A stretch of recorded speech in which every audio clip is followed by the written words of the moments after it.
design, and construction support services for crisis residential treatment, crisis stabilization unit, and psychiatric health facility. The executive office is the sponsor. So who's going to be presenting this, Ms. Sanchez? Okay. All righty. Staff, please introduce the item.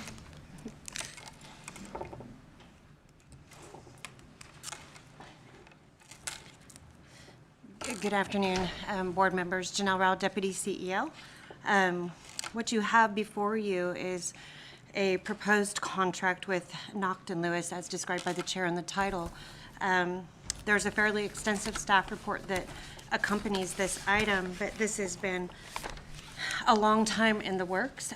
There's some details as far as the dates and timelines involved in the competitive process. So to go over just a little bit to how we got here, the Measure B Citizens Oversight Committee made a recommendation to the board to pursue a solicitation for the crisis residential treatment, crisis stabilization unit in a 24/7 psychiatric health facility, which it would be the pre-design phases, feasibility, what's involved in design, and what would these costs be. We engaged in a competitive process, solicited proposals. We received 4 proposals as a result of that solicitation, and through an evaluation panel that consisted of subject matter experts, members of the Measure B Oversight Committee, and members of the Executive Office, with the recommendation to award the contract to Naughton Lewis. I can say that Naughton Lewis, in going through this was a fairly out-of-the-box methodology and approach to these types of services. Typically, you would go through a feasibility study, and as a result of the feasibility, you would then go into design and know the CEQA. But in order to really expedite the process, and it was really something that came, that was a priority for the Measure B Oversight Committee, was to how can we get something built in the quickest, most expedited fashion while still complying with public contract law and our competitive processing. So what you have before you is rather a unique contract in my opinion, in my involvement with county public projects, in that you do have a proposal that includes the feasibility and pre-design work, CEQA, along into the design concepts based upon the results of the potential feasibility. With that, we went through a very lengthy process. We worked collaboratively with the evaluation panel and with Naughton Lewis, who rose to the top of this evaluation. They've been very cooperative with the county in trying to think of some out-of-the-box criteria on how we can get there quickest, but not sacrificing quality. How do we do this in our county, in our rural county, and what are some of the design concepts that we could consider in keeping our rural county aspect?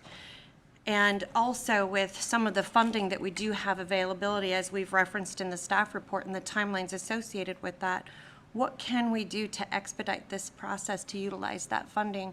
How can we get there? And it was actually Naughton Lewis's idea to move the CRT development up into the first phase as a priority. And based on the concepts and timelines that were presented, we believe we can accomplish that.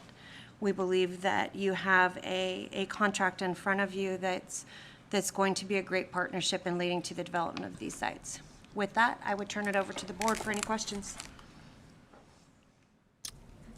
Supervisor Williams. Yeah, I have a couple. On phase 3. I don't know what page 29, phase 3. It looks like the PUF will be attached to the CSU. Is that correct? I'm going to go ahead and invite Eric Fadness up, if you don't mind, with Naughton Lewis, and he can introduce himself. I do know the answer to that, but I'll go ahead and have him kind of explain what the assumptions are in this scope of work. Yeah, Eric Fadness, Naughton Lewis Architects. Our proposal was to make the assumption that it would be of benefit to have the CSU attached to the PUF or on the same property as a standalone building. But the PUF will be on county property, correct?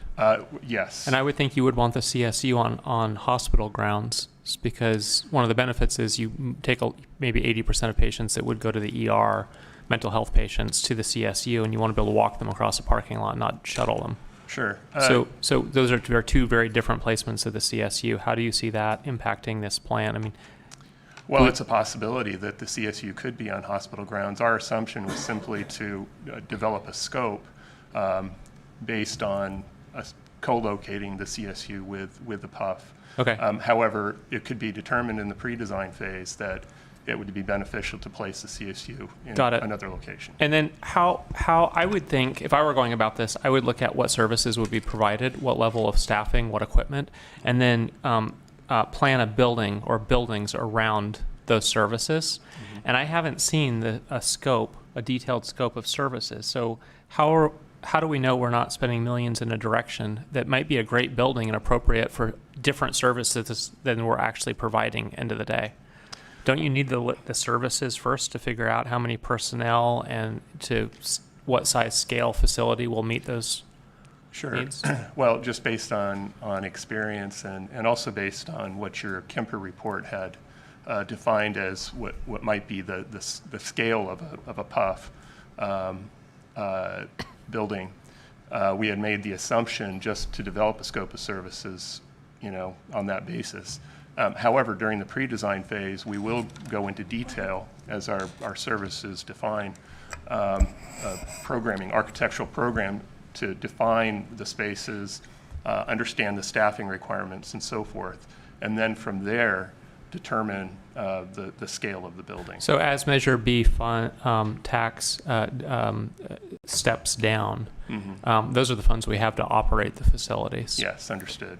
Are you confident that, or maybe a better way to ask is, I see the potential for scope changes, that you could do this work and then have us say, well, we can't provide funding for the services, we need to change the buildings. Is this dollar amount locked in with a presumption that there will be scope changes, or will we see overages if you get through the design phase and then we come back and say the staffing is too much, we have to relocate or change the structure? I think, Mr. Gonzalez, did you want to comment? If I may, through the chair, I'll let Mr. Fadness respond. Okay. And then I can, add some additional information. Okay. Sir? Yeah, if I understand your question, basically the way we've defined the scope is that it's, and the fee, the cost of the services is that it's not to exceed. So we've defined that based on what is assumptions of the scope of services. So as we go through the pre-design phase, it is true that perhaps it's determined that the best approach is not to locate the PUF on the site that we've made the assumption for, that there's a better site somewhere else. Now, there are two sites that the county has identified, one in Willits at the old Howard Hospital site, and also South Orchard Avenue. So those are two sites that we're going to look at. If we commit to this dollar amount, is there any potential for overages based on scope changes? Yeah, there is that possibility based on the outcome of the pre-design. So based on that, I want to make sure that we know the services before we engage in this contract, so that you can plan for structures that meet the service needs. And I guess I haven't seen that. It seems almost out of order to me that the Measure B committee has focused on the structure first, services later. I think the services need to come first so that we design around those needs. That's all I have. Supervisor Haschak. Thank you, Madam Chair. So has Measure B seen this RFP, and they're all in agreement with this is the process? The Measure B committee had members on the evaluation panel. Uh-huh, okay. And then with the CRTs, and, that's assuming the remodeling of 3 houses, and so that was it was a new idea for me. I hadn't heard that before.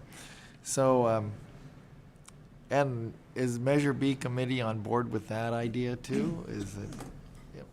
Again, we had many members of the Measure B committee on the evaluation panel, including Dr. Janine, I almost called her Nadel Miller, as well as our HHSA director, Tammy Moss Chandler. So they were actively involved in the discussions. Primarily, the residential facility came up as an option, as there are other models throughout other organizations that do use that as a model for CRT. And this was something that Naughton Lewis had actually come in as a concept in order to meet our deadlines for the CHAFA funding that we have, the grant, the 500,000. That was definitely a potential, because a remodel could be accomplished in a much more efficient time frame than perhaps a ground-up construction when it comes to the acquisition of property and the bidding process that would accompany that. That's right. Okay. Okay, Mr. And I would invite Gonzalez? Janine or Tammy if they had anything to include. I don't know. I know Janine is here. Mr. Gonzalez? If I may, through the chair, Nash Gonzalez, Executive Office. As Ms. Rao pointed out, this was a concept that was brought to the table by Naughton Lewis to basically expedite the process and be able to utilize the CHAFA funding sooner rather than later, and not put ourselves in a position where we would lose that funding. So time is of the essence. The other thing too that we need to put out there too is the fact that utilizing single-family residences for CRTs are typically uses that are allowed in single-family residential neighborhoods, and because of such, you wouldn't subject them to the CEQA process that would obviously take a long time to do. So this was a concept that the architect brought forth to the evaluation committee so that we could actually expedite this process. Okay, and then one other question is, it seems like with the PUF unit, that if you got two different options out there, that we haven't done any feasibility study yet on, that between the flat land, Orchard Street, and Old Howard Hospital, there's such a variety or a big spectrum of work difference that could be entailed in each one, that I was wondering how you're going to deal with that. Well, in our proposal, we laid out a pre-design phase of services to explore the potential for both sites. Not only to define the needs for space to operate the facility, but also to understand the scale of the building and how it would need to be situated on each of those properties in order to work effectively.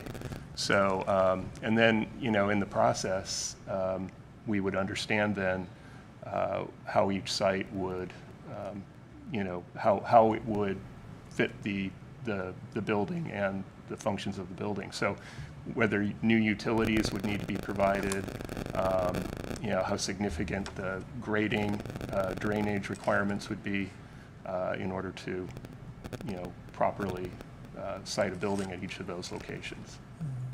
So And- that's all part of what we would do in the pre-design phase. In essence, we may be confirming one site or the other as the best site. Okay, thank you. Dr. Miller, did you have comment? You might stay up front.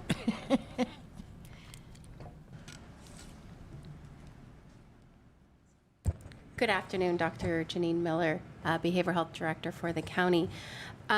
So I think it's important to know that we do have a deadline with our CHAFA grant dollars, which is a $500,000 grant that the county received, I believe, in 2015. And as you know, that's gone through a couple different phases, with it originally being the agreement to work with Ortner, and then when Ortner left, working with RCS, RQMC, which kind of established buying the Orchard Street property with some IGT funds, which were supposed to be reimbursed through the CHAFA funds, but that got a little bit changed with that process. We have been in front of the CHAFA board. We were there in November. We go back December 5th. If we do not sort of have a plan on how we're going to spend those dollars and a timeline, we probably will lose those dollars. So I will be in front of the CHAFA board again on December 5th with hopefully a plan. They're sort of waiting on this meeting to see if you guys are willing to move forward with a crisis residential treatment facility. We have, our original plan was a 10-bed facility. There is probably, we're going back to ask, is there some way to kind of look at that differently? If we did a couple homes, 3 homes, would that allow us to have different places and different houses in different locations? We do have to bring that in front of CHAFA once again to see if they're going to be okay with that or whether they're still going to require us to do a 10-bed. But we really are limited to what we can do. The drop-dead date for CHAFA is that we have something built, operational, running, and clients being served by October 2021, or the grant dollars, we will lose those grant dollars. Supervisor Jordy. Okay, so my understanding is that at a crisis stabilization unit, the 5150 evaluation could take place there and not need to take place at an ER. But currently, under state law, they can only take place at the 3 ERs in Mendocino County. Is that correct? I believe that's correct, but. So a 5150 assessment can take place anywhere in your community. It's where someone can be held. So Title 22 regulations require that once someone is placed on a 5150, that they're within a Title 22 facility, and that's your ERs, your jail, or a crisis stabilization unit. So if they're on a hold, they can be placed in a crisis stabilization unit for up to 23 hours and 59 minutes. Okay. And so that's one of the main attractive features of a CSU in Mendocino County is that people could be taken to a CSU rather than to one of the 3 ERs and then be there for maybe 72 hours on average. Isn't that the case? So the CSU, the current laws really are 23 hours and 59 minutes, which is what distinguishes the CSU from the PUF, which is a 72-hour automatic hold once you walk into there, unless you're put on a 5250, which can extend it to 14 days up to 30 days on the different levels of hold. But the CSU, right now, the regulations really are 23 hours, but they can stay for 23 hours, and then you're supposed to come up with an alternative placement, which would be then move to a PUF. And isn't there some consideration about extending that time period? There is some consideration, legislation that has been trying to move. There's a lot of desire within counties to extend that because we know that when we get clients into the CSU, it's hard to find beds in psych facilities. So there is a desire to try to move the CSUs to a 72-hour hold, but that hasn't gone through yet. Okay, and then finally, so if family members or law enforcement know that there's the CSU/PUF somewhere in Mendocino County, would it matter if the CSU PUF was located at a hospital, or would people just learn to know to take people to the CSU PUF unit, regardless of whether it was on the campus of a hospital or if it was somewhere else? I would say once people know where it is, they'll go ahead and take them to that facility. I have seen CSUs as standalones, and I've seen CSUs attached to PUFs, and that PUF CSU model is pretty common to see. So my point was, earlier it was raised that maybe it needs to be on a hospital campus, which sounds great, but then it does sound like we would have to act we might have to act quickly to make a land swap or something with one of the hospitals if we wanted it built on county-owned land. Whereas we have the property on Orchard that's under county ownership. I think, just to be clear, when the county is referring to expedited process, it's really applying to the CRT. So the time frame for the crisis stabilization unit in the PUF can take an entirely different time frame. So I'm not sure if that helps to answer your question. But If I might, through the chair. Yes. The proposed timeframes will hope to have the feasibility results of the pre-design to the board sometime mid-summer, I'm thinking June, July of next year. Right. That would then give you some of these parameters and models and potentials based on the results of feasibility. For example, under the review of the 2 sites, there is a requirement that we look at alternatives as well. So they will be looking at alternatives. There will be a design team that assists this architectural company, including HHSA behavioral health staff and other stakeholders within our organization to determine the best modality on this. So it could be, we look at the example, if it were co-located with a hospital, what would that entail? That could be an alternative that would be vetted out through the feasibility pre-design phase. I hope that, does that clarify? Okay, so under that circumstances, we might use Measure B funds, or if we could, a grant grant Partner. fund from some other Correct. place to purchase a portion of a hospital campus? Correct. If a site is found to be suitable adjacent to the hospital. There could be partnerships that may come of this. Supervisor McCowan? Thank you, Madam Chair. Well, quite a few assumptions were built in, obviously. One, that we need a 16,000 square foot psychiatric health facility, and that's projected for 16 beds. Crisis stabilization unit, 4,000 square feet, 4 to 6 beds. And then the crisis residential treatment, these 3 remodeled facilities, or it could be 1 unit, 16 Correct. beds. That's correct, yes. So, where did these assumptions come from? Who developed them? Was that your firm? It was our recommendations to approach it in this way in order to define a scope of services. The idea of searching for single-family residences as an alternative to building a ground-up single facility somewhere in the county was the approach recommended because it would be a faster, expedited approach to getting a number of beds online, ready to operate within the time frame. What about a brand-new modular unit that could be brought in and set up? Is that a Absolutely. better alternative to some existing residential? It's possible that that could be done too within the expedited time frame. Although that's not something currently described, is it? It's not. So just for the basis of defining a scope of services, it's possible that within that same amount of fee, we could cite a modular facility. And then the pre-design phase, that would review all these questions in greater detail, work with the stakeholders, the decision makers, and ultimately, okay, this is the direction we're going in, and then we move into phase 2 and phase 3. Correct. Yes. Thank you. All righty. Dr. Miller? I just wanted to add to that, the reason we're looking at 16 beds, just as a reminder, that once we get over 16 beds, we fall into the IMD exclusion, which is the Institute for Mental Disease. It's a federal exclusion that once you get above 16 beds, you can't bill Medi-Cal for the age population of 22 to 64.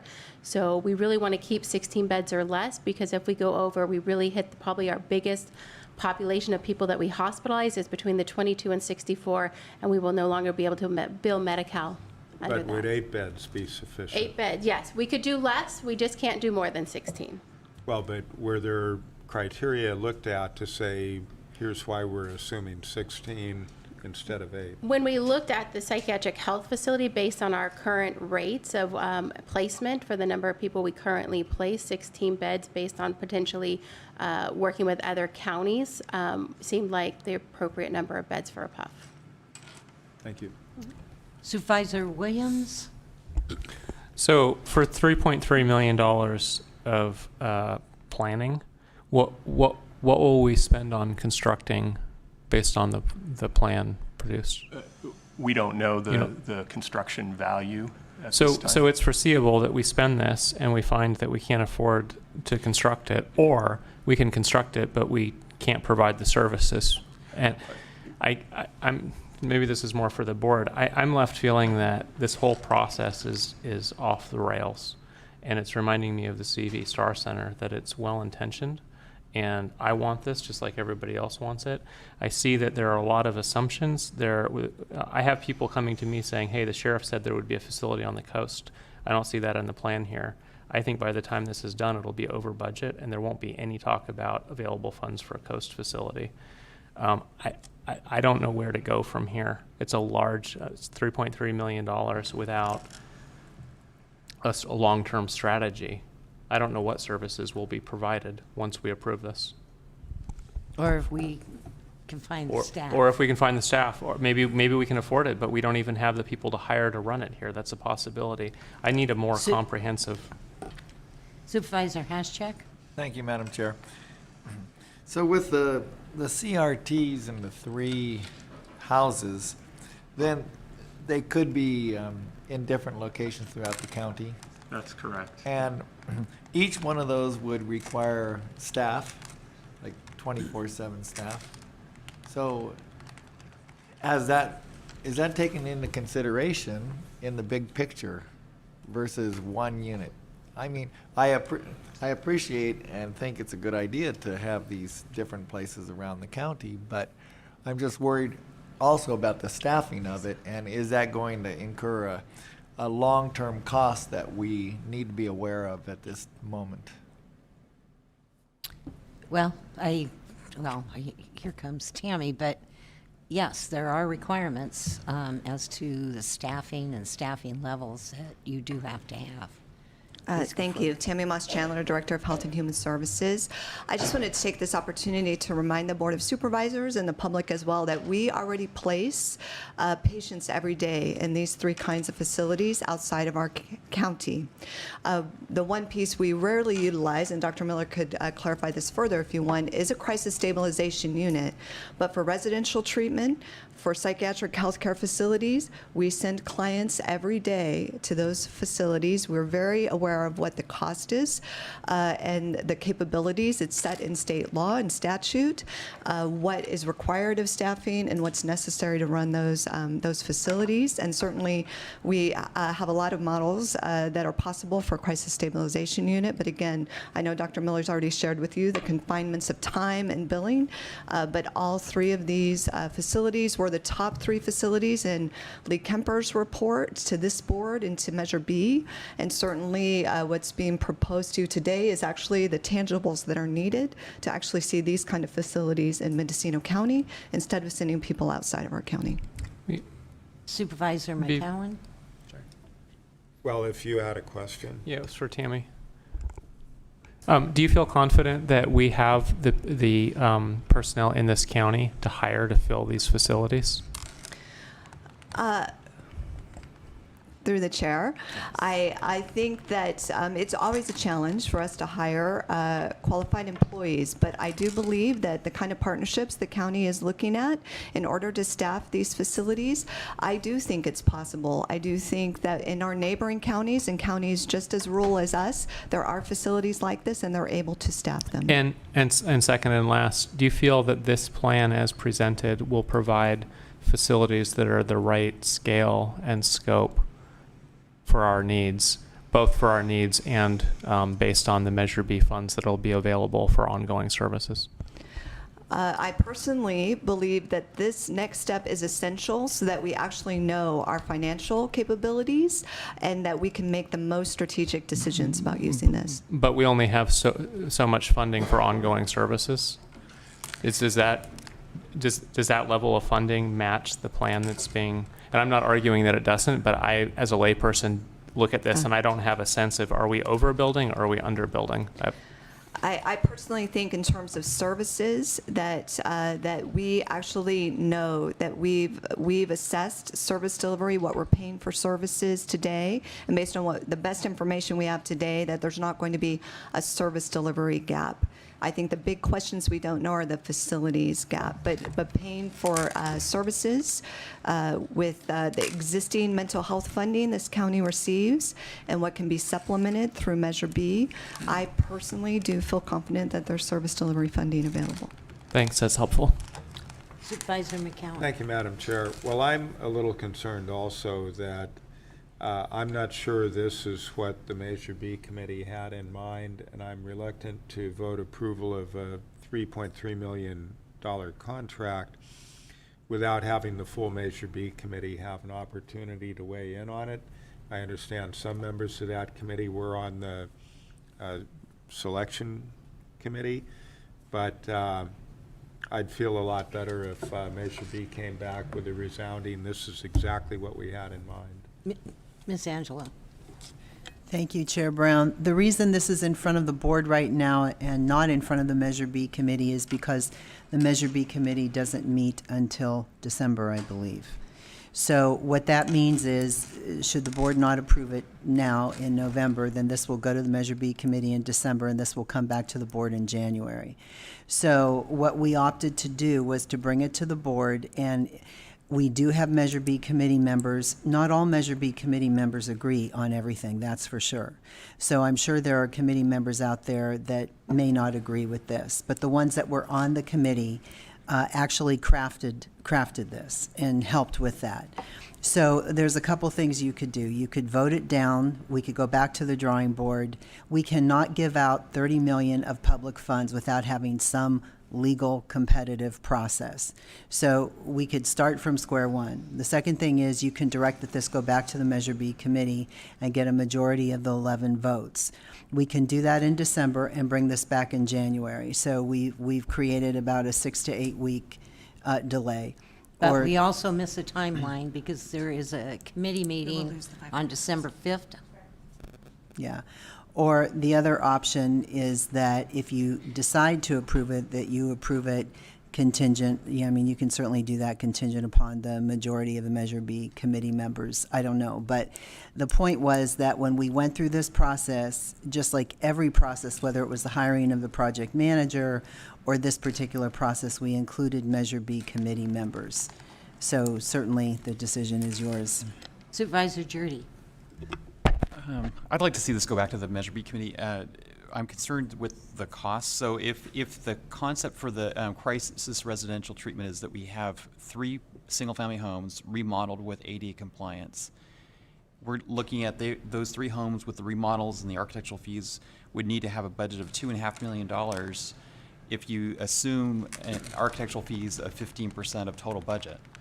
So we're looking at $375,000 to spend that much money on architectural fees for the remodel of 3 homes. We'd have to be looking at spending $2.5 million on all costs in on those 3 homes, which seems really high.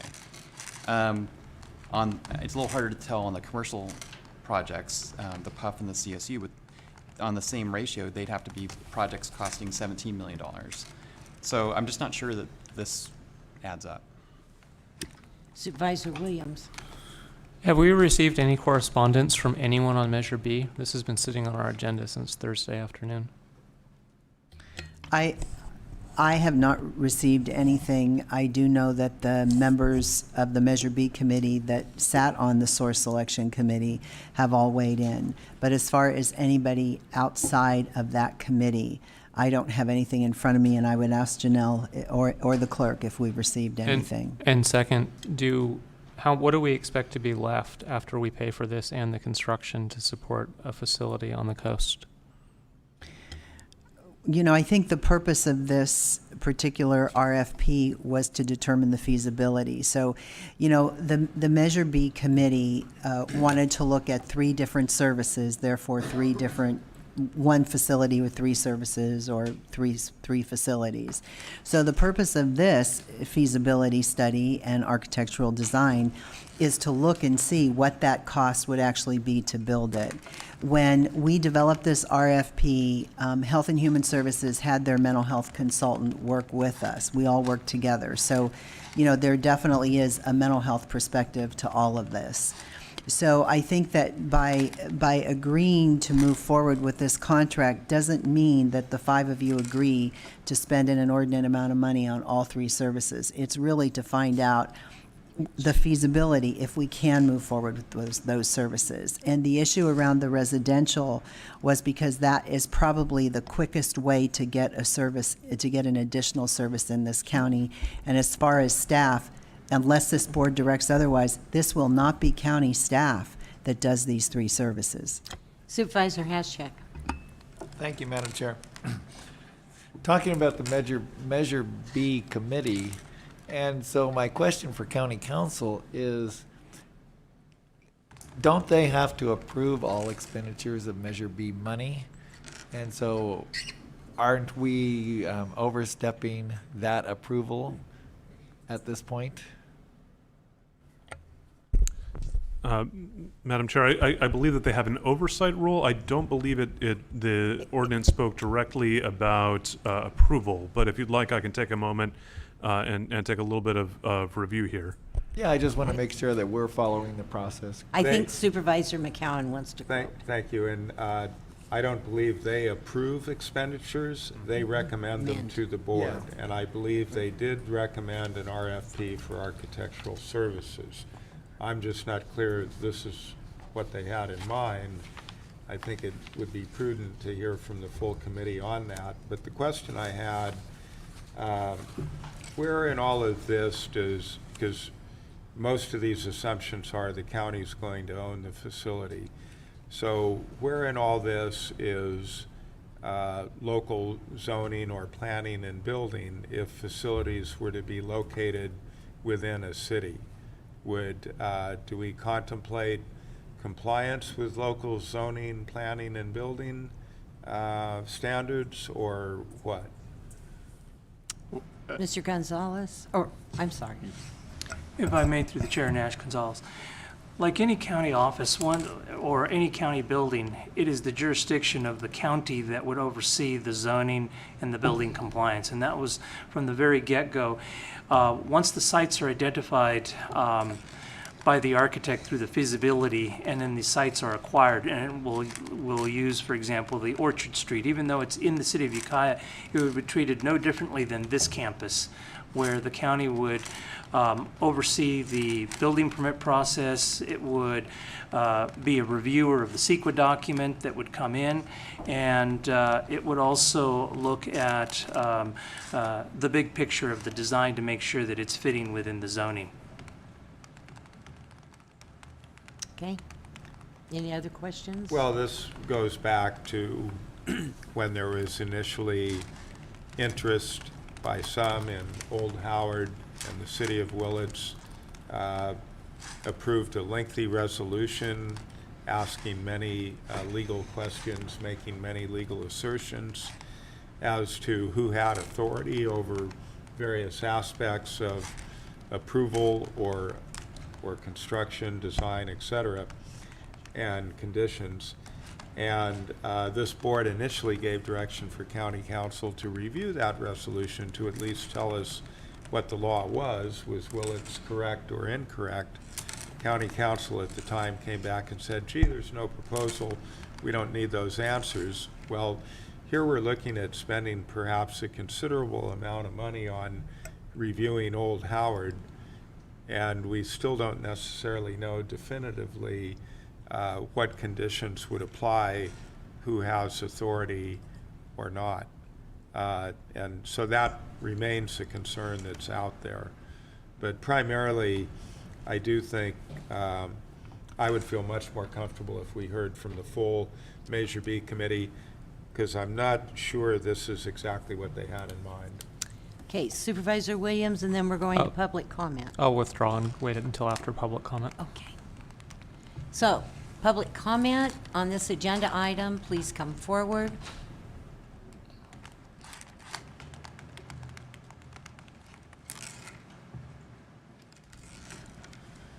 Thank you, Board. Tony Orth. I would just point out, listening to Measure B discussion, that having three separate facilities spread throughout the county, because having had someone who was in a facility in my family, I can tell you location is very important for family members to be able to access their patient and support their patient. Thank you.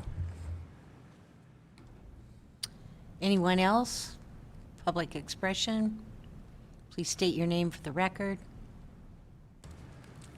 Good afternoon. Thank you for having me, and thank you for the board's consideration of this matter. I'm Shannon Riley. I'm Deputy City Manager for the City of Ukiah. I'm also a Measure B committee member. To clarify, I was not on the committee that reviewed these proposals and are coming forward with a recommendation. So I did not have the details of this until I saw it on the board's agenda. I can't speak for the entire board as to whether this is what we expected from this item or not. It's certainly larger than I personally expected.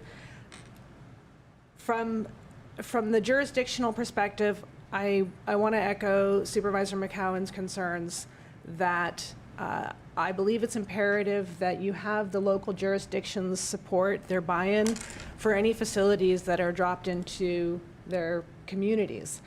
If you've been paying attention to the Measure B committee meetings, you've seen that there's considerable attention and activity from both Fort Bragg and Willits in particular, wanting to know what's going to happen in their community.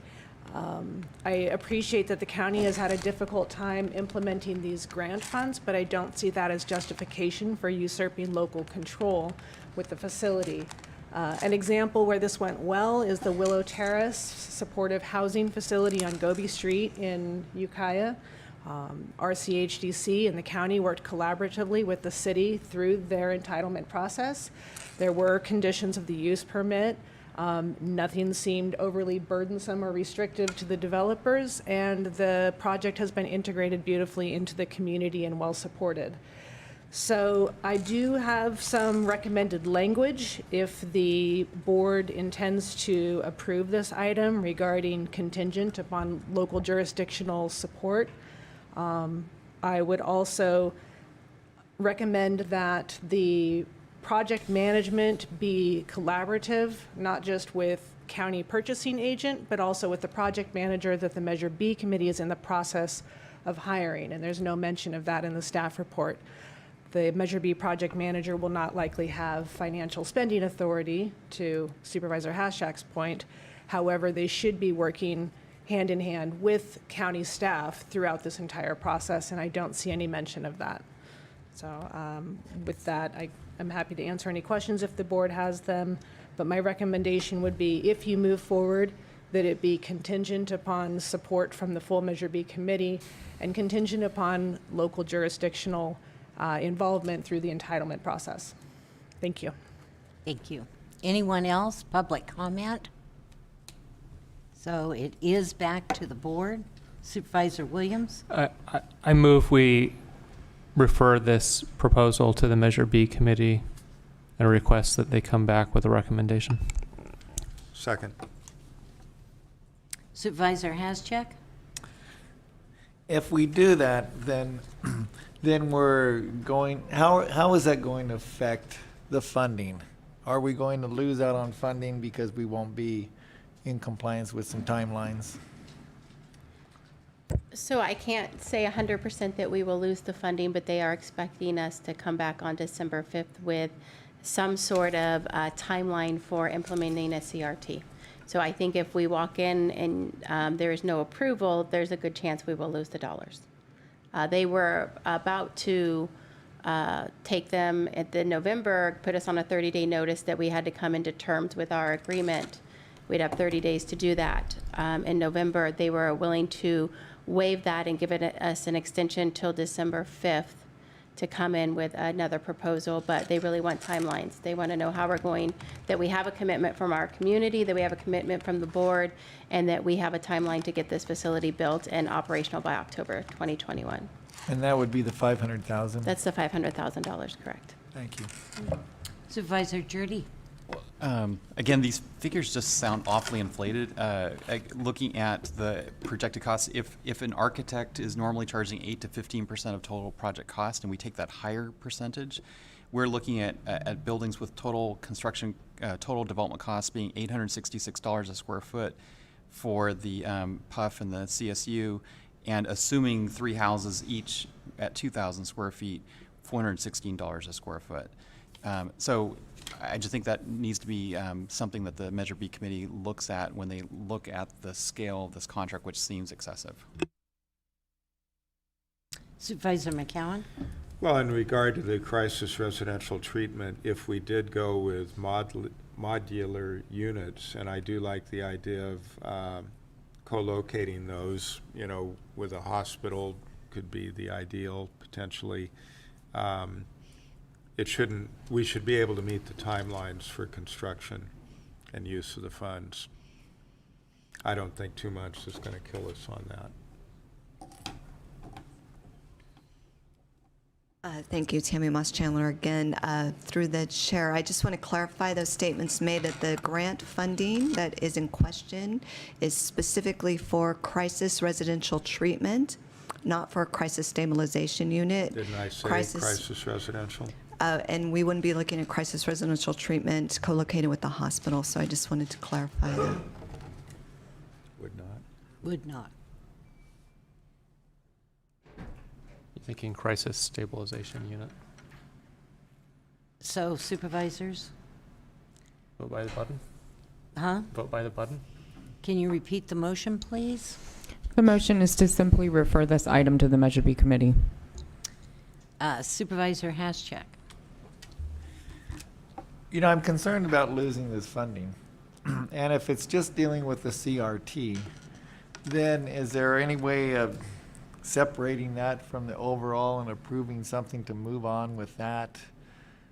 Or is it all or nothing for the proposal as we see it at this point? Janelle Rao, Deputy CEO, through the chair. We did a competitive process for what you see before you.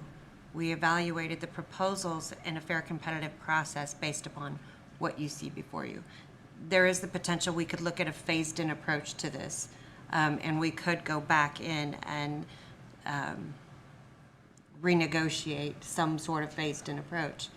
That won't, I don't know that would meet our deadline and timelines. We'd have to come back to this board with that. So I don't think that that's a viable solution at this point in the process. Supervisor McCowan? Thank you, Madam Chair. I'd also encourage staff to see if Measure B would be willing to pull together for a special meeting to consider this sooner rather than later. And then one other item, I do support the idea that you really do want to have buy-in of a local jurisdiction if if facilities are going to go into one city or another. That's not part of the motion, but it seems like you want to be working in a collaborative way with the local jurisdiction. And again, Willow Terrace was cited as an example where that was done in full compliance with local codes and planning, and it worked out very well.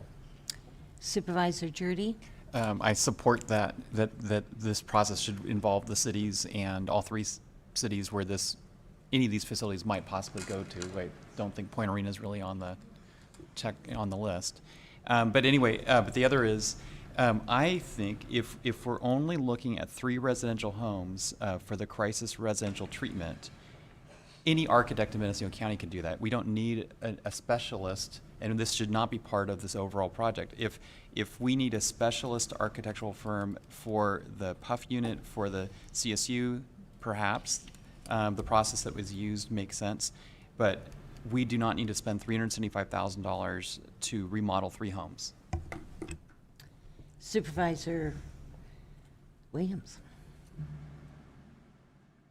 Yeah, I want to recognize how hard staff has worked on this. I think that there's a structural problem here between Measure B, the Measure B Oversight Committee, the Executive Office owning some of the tasks, the supervisors being arm's length from this process. And I just feel that it's another train wreck. Nobody wants to be holding the bag for this. We all want the services, and we're all thankful that it's funded. There's public money available to solve these problems. But this is an area where we really need a strategic plan. And seeing Supervisor Haschak's right, the idea of losing potential funds because we delay this, that doesn't appeal to any of us either. And I think that comes out of not having a strategic plan. Maybe that's what we need to look at. Before we start talking about a specific contract, talk about what the process is and make sure we all agree on who the parties are and the flow. The fact that this has come to us without going through the Measure B committee, and that Measure B committee members are not here to voice opinions, that should raise some concern. Well, we heard from one that actually was not on the evaluation. And team. last, while at the same time that we collaborate with the cities, we should collaborate with the hospitals. I've talked to Adventist Hospital. They have interests in the CSU, even at their, well, it's not their hospital on the coast yet, but it may be come spring. They seem like a very important partner to be at the table. Not having their input, not having them at the meeting or the Measure B committee, oversight meeting, that's another red flag. Well, and the biggest criticism I hear is that nothing is getting done, that nothing is moving forward. And that is all over the county. And it's the people that are actually financing this through sales tax. And they want to see something moving. We use the term contingent. I think we need for the CRT, I think we need to go forward. Do you see a way to separate that from this 3.3 million? I would like to see the CRT go forward, today. And, purchasing structures, that sounds great, and Supervisor Jurdy's right. Any architect in this county could work on the remodel. The price does seem inflated. County Council, can we change the process from what is described on our agenda? Well, I believe what we have on the agenda is for approval of the contract. Is that, I'm not certain exactly that I understood exactly what the proposal would be in terms of a change of process. You could, as CEO Angelo had previously indicate that approval of the contract would be contingent upon some sort of future action, whether that's you authorize the chair to sign in the event that Measure B has no further comments, or something along those lines. Supervisor McCowan? I would ask the maker of the motion, would you be willing to amend it so that we're approving contingent upon review and approval by the Measure B committee? I don't think I'm comfortable with approving 3.3 million without understanding the services, if we can afford those services, setting scope with the city, with the hospitals. There are too many unknowns here. Well, I don't necessarily disagree. That's some of what you hope would come out of the feasibility study in phase one, but this package is before us. Our initial question, we're not sure this is in line with what the Measure B committee had in mind when they said go out for an RFP. So to me, that's the basic question we want to hear back from them on. If you just don't support it, then that'd be a different motion and we would just vote it down.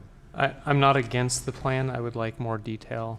For example, understanding what services will take place in these structures and whether we can afford those services, and what funds will be left for the coast. If the Measure B Oversight Committee comes back and says they have support for this, and we ask what's left on the table for the coast, and the answer is nothing. No, I don't support it. I don't know that Too you many get unknowns. that before you do phase one. So I agree. Supervisor? Thank you, Madam Chair. So we have a motion on the table that was seconded. And if we wanted to go in a different direction, we wanted to make it contingent like Supervisor McCowan said, then the process at this point that we would vote down the motion and then come up with an alternate We could do motion. that, yes. We could also Okay. withdraw it. And, or withdraw it. But I just think, I do agree with Chair Brown that, people want some action. We've been at it for a long time. It doesn't sit well with us as the Board of Supervisors, looking at this process and having it not go back through the Measure B committee and come up with a recommendation to us. So, but at the same time, we got to recognize that a lot of people put a lot of work into this, and this is hopefully the best that we can do at this point. We won't know some of that information until the feasibility study is done and all that. So I guess I would support a motion contingent upon approval of the Measure B committee to proceed with this. Supervisor Williams? I would think the Measure B committee could call a special meeting perhaps this week. That's not going to happen. We're talking about the expediency. We don't need to wait until January to revisit this. We just need Measure B to come back with some answers. So, if I may, Supervisor I McCowan? agree with that. I agree on amending the motion to make it contingent. If that's not happening, I will withdraw my second. You can amend it. I may not be in favor of it, but to keep the motion alive, I accept the amendment. Well, I would suggest that the motion be amended to say that we approve contingent upon review and approval by the Measure B committee. I'll second that. Well, first we're seeing if there's a revision. I'll accept the amendment. I don't support it, But you accept but I it. accept the amendment. So we have an amended motion on the floor. Clerk? Yes. Do we have that down? Yes, I do. Okay. Supervisor Jordy? I think these figures are just way too high. I don't think we should be contemplating $375,000 in architectural fees for 3 houses.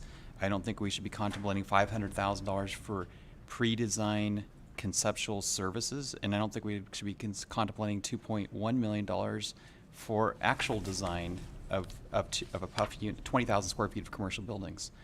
That sounds like a no.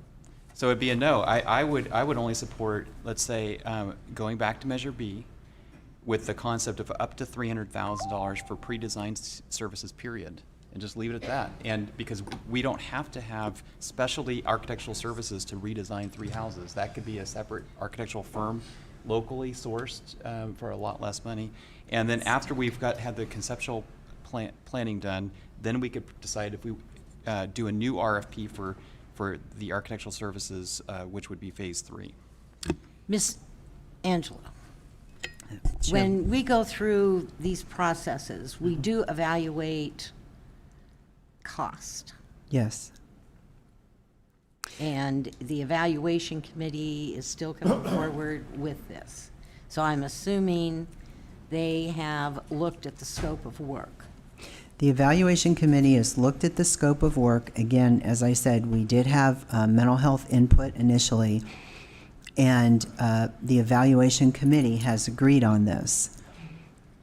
So that's that on this. The Measure B committee meets on December 18th. They chose for various reasons not to meet in November. So my office could certainly try to contact the members to get them back together. I'm assuming this board is talking about a majority of the Measure B committee. If you want all of the Measure B committee, it will never happen. So if you want a majority, I can see if a majority will agree. And again, the reason that there's 2 reasons why this came to you rather than the Measure B committee. One was the time frame, and 2, that this is a government process. And if this board was not comfortable voting this up, then you could do the recommendation that you just did, which is contingent upon the Measure B committee, a majority of the Measure B committee. We cannot, based on, I appreciate Supervisor Jordy's comments and his recommendation on how to move forward. We would be going back to the drawing board. We would be scratching all of this and scratching this particular contractor, though they could apply for another RFP. Why no November meeting? Was it the last PSPS or? Honestly, I don't remember exactly why. Do you remember? It's the last week in November. Yeah, it was Thanksgiving week, and then to do it this week, there were members that couldn't be there, so we couldn't land on another date that had most of the members. So hence, we just went with December, and the meeting in December, I believe, is in Willits. Isn't that right? I think that meeting's in Willits. Well, I'm just, once again, going to state that a lot of the public I hear from are very disappointed that it hasn't moved forward. I think as a Board of Supervisors, we know that the process that was contained within the initiative, and we do have final approval.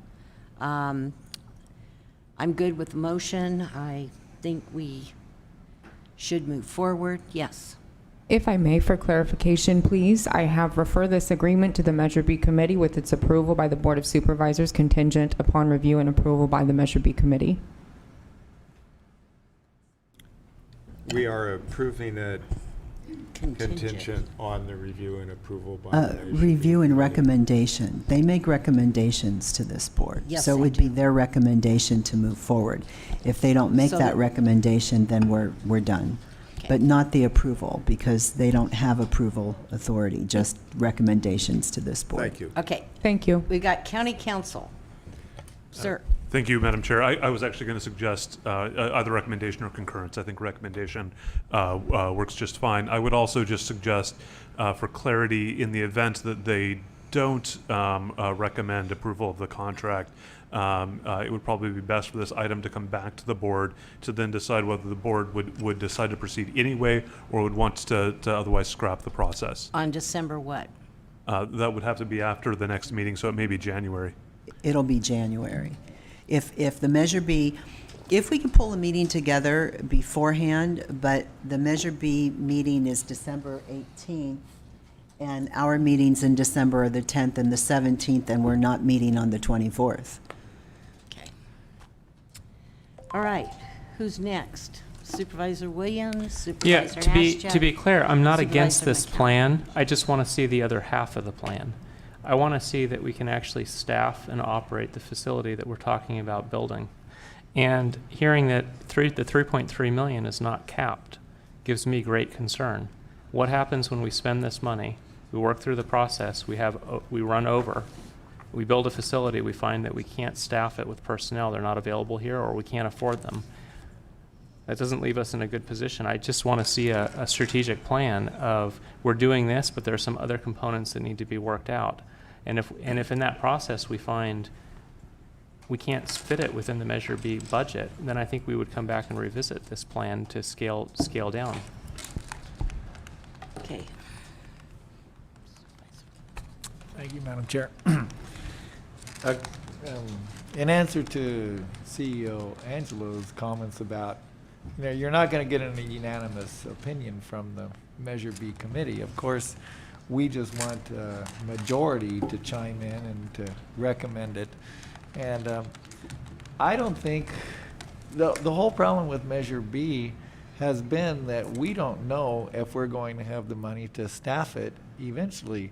But the idea was, and it's always been, to build these buildings with a certain amount of the money, and then with the other part that would go on afterwards, and that's where the staffing is going to come from, whether we can find qualified persons who want to come to Mendocino County and work, and that's always been a big question mark.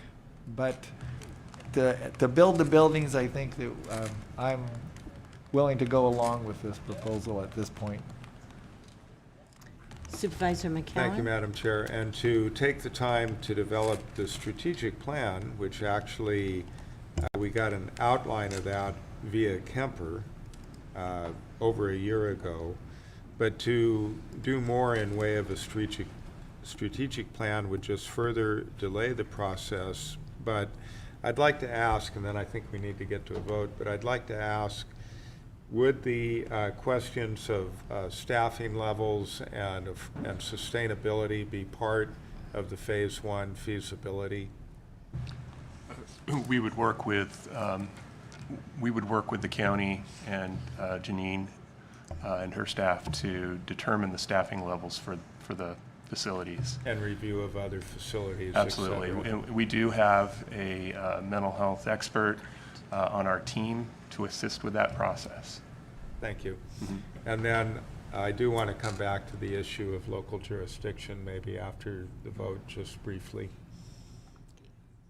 Supervisor Williams? Yeah, my last comment, I'm stunned that we're talking about spending $3.3 million of public funds, essentially with a blank check, no assurance that we won't have overruns without a financial plan, not even a one-page document highlighting what it'll cost to staff these facilities. And so for that reason, I can't support it, and I want to. I have the same pressure for my constituents. This has been too long of a process. Why isn't the county moving? Here's the opportunity to move. But I can't do it because I see there's too many red flags, and I think what'll happen is we're going to spend the 3.3 and then talk about running over that, and then run into where do we hire the people, and reminds me of CV Star. We need a plan and a binder that with a financial statement that makes sense, at least in theory, before we get started. Okay. Now, we're going to vote by the button.